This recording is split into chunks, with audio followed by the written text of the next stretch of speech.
In Anna Kapalli, Andhra Pradesh, a foundation stone was laid today that the skeptics did not expect to see this soon.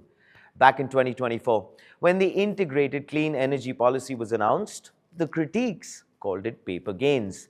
Memoranda of understanding signed with enthusiasm and filed with optimism. India, they reminded us, has a long and well documented history of ambitious policy and patient concrete. Well, we at Front Page flagged this at the time. We told you the execution was coming, and now it is here.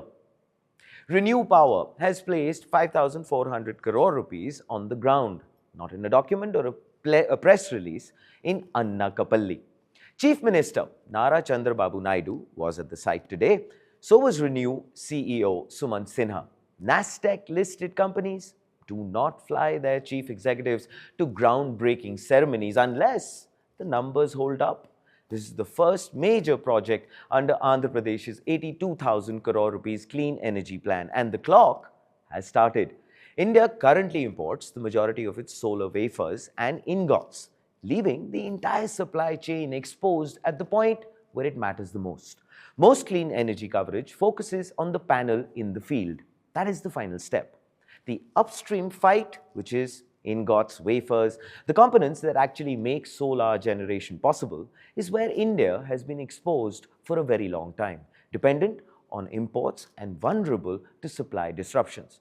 The 6 gigawatt ingot and wafer facility addresses that directly. At full capacity, it is one of the largest backward integration investments in Indian solar manufacturing till date. Atmanirbhar Bharat rendered as a capital expenditure line rather than a conference theme. Vizag has always been a port city. It is now being asked to become something considerably more important to the national energy supply. India's non-fossil target requires a pace of deployment the country has not yet demonstrated. Andhra Pradesh has formally committed to carrying a significant share of that very load. India wants 500 gigawatts of non-fossil capacity by 2030. The ambition is not in question. The delivery mechanism always has been.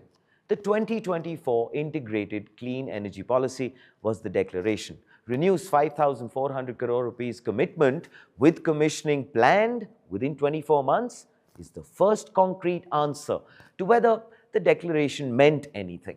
Sumant Sinha did not come to Anna Kapalli for the photograph. He came because the policy framework is holding and the returns make sense. The facility is classified as high-tech manufacturing. Precision ingot and wafer production requires a different workforce to panel assembly. When the plant commissions, 2,100 jobs, direct and indirect, are projected to follow. The distinction between high-tech manufacturing and assembly work matters here.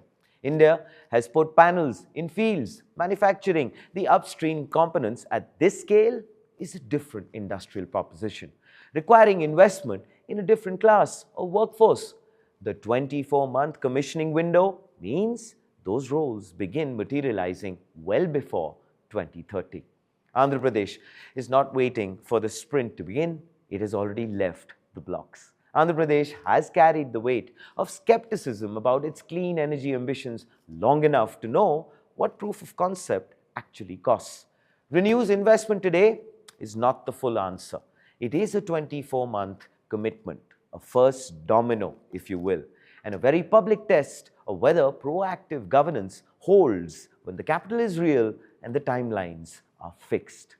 And here, of course, is the front page take. What shifts now is the burden of proof. Andhra Pradesh no longer has to make the case for its 82,000 crore rupees plan. It has to deliver the next phase of it with the same discipline that brought Renew to Anna Kapalli. The wafer is the well. Anna Kapalli is where India is deciding to start drilling. The foundation stone is down, ladies and gentlemen. This is Front Page by the AIM Network. Like, share, subscribe, and please do let us know about your thoughts in the comments below. This, ladies and gentlemen, is Front Page. Think AI, think AIM.